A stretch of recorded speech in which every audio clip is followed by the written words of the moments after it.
doa. Baik, hadirin dan hadirat rahimakumullah, banyak sungguh ayat-ayat Quran yang menyebut tentang memohon perlindungan kepada Allah Azza wa Jalla.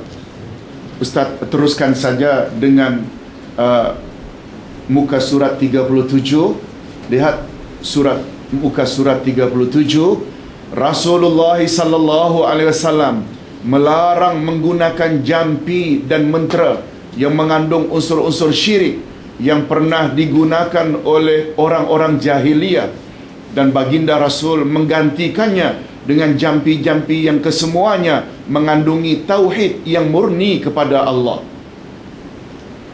Ustaz buat contoh. Pada suatu hari, isteri Abdullah bin Mas'ud mengadu, "Wahai suamiku Abdullah bin Mas'ud, aku bila keluar rumah, mataku suka berair dan terasa macam dicucuk-cucuk. Bila aku baca jampi-jampi jahiliyah, maka ia berhenti. Kemudian dicucuk lagi macam jarum. Aku baca lagi jampi-jampi jahiliyah, berhenti lagi sebentar, lalu dicucuk lagi.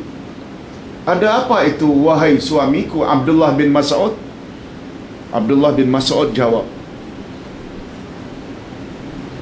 "Yang kamu rasa matamu macam dicucuk-cucuk itu adalah cucukan jari-jari syaitan. Bila kau baca jampi jahiliyah, dia sangat suka karena ada unsur syirik, lalu dia berhenti. Kemudian dia suruh lagi kamu buat syirik, dicucuknya lagi. Mengapa engkau tidak baca doa yang pernah diajar oleh Rasul, doa segala penyakit, iaitu, tolong ikuti, azhibil ba'sa rabban nas ishfi anta syafi la shifa'a illa shifa'uk shifa'un la yughadiru saqama." Wahai Tuhan sekalian manusia, sembuhkanlah. Tidak ada yang dapat menyembuhkan penyakit kecuali hanya Engkau, kesembuhan yang tidak meninggalkan rasa sakit dan cacat cedera. Ini doa semua penyakit. Ustaz pernah ajar doa ini kepada seorang ayah yang mengadu anaknya keluar nanah dari telinganya.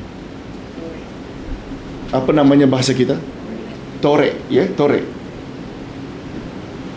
3 hari kemudian dia telefon, "Alhamdulillah, mujarab Ustaz, berhenti serta-merta setelah 3 hari yang meleleh nanah ini infection di dalam." Ini di antaranya hadis Nabi sallallahu alaihi wasallam.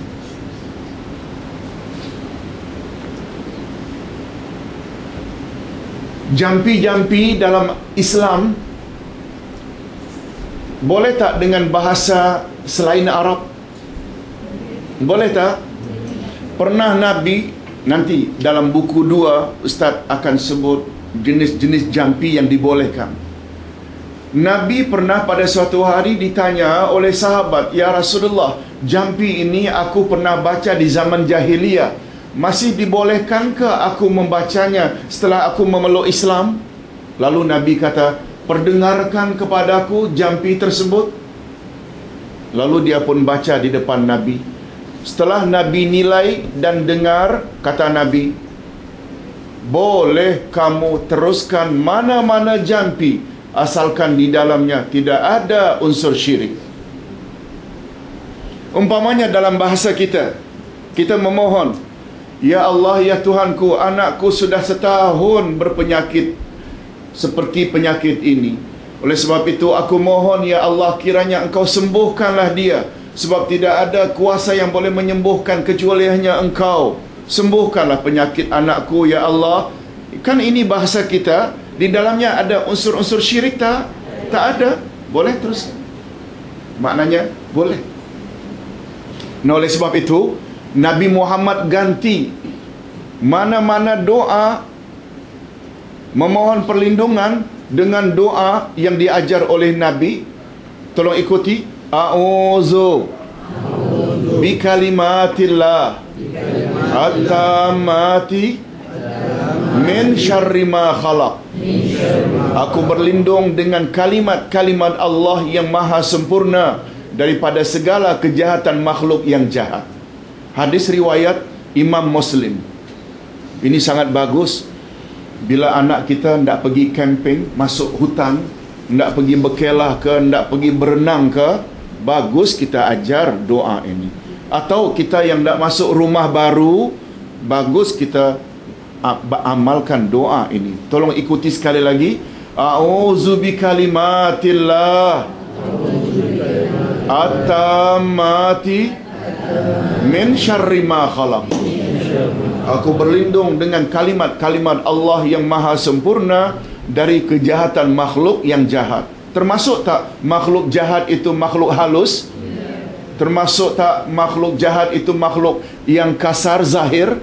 Lipan, kalajengking, ular, toyol, hantu raya, semua itu termasuk. Kalau yang jahat-jahat itu termasuk tak? Cover tak dalam doa ini?